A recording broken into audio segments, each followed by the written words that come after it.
थांब बाळा. हा बोला ना बाबा. अरे कुठं चालत बाळा तू? मी रेल्वे स्टेशनला चाललो होतो. बाळा माझी दिंडी समोर गेलेली आहे, मला आंबट चौपलीपर्यंत सोड. मला लवकर जायचं होतं. बरं ठीक आहे, मी तिकडून जातो, बसा.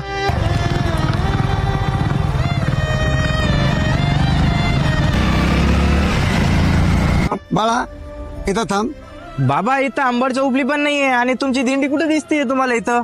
माझी दिंडी तर लांबपर्यंत गेली बाळा, मला आंबटपर्यंत सोड. अहो बाबा 10 मिनिटावर माझी ट्रेन आहे आणि आंबड आहे नाही तू 25-30 किलोमीटर लांब आहे, मी कसं सोडू? अहो बाबा ऐका ना. बाळा कसाही कर, मला आंबटपर्यंत सोड. ए बाळा, अहो बाबा. हा लगन बोल ना. कुठे रेडी? वारकरी बाबा आहे, त्यांना पंढरपूरला जायचं होतं, तर मी रस्त्यावर लिफ्ट दिली यार. अरे ते आता चाबी घेऊन बसले, ते म्हणते आंबडला सोड. 10 मिनिटं ट्रेन होती आता. बर तेच थांब. हा ठीक आहे ठीक आहे. बाबा माझे मित्र स्टेशनला आहेत, ते सोडतील तुम्हाला, तुम्ही चाबी द्या. बाळा मला तुझ्या सोबतच जायचं. अरे यार.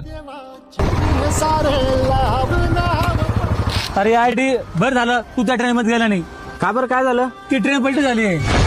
कोणते बाबा होते त्याने चावी घेतली. अरे हे काय? अरे काय रे ते पागल झाला का? लांब लांब पर्यंत दिसत नाही ते बाबा. ते काय हवेत उडून गेले का?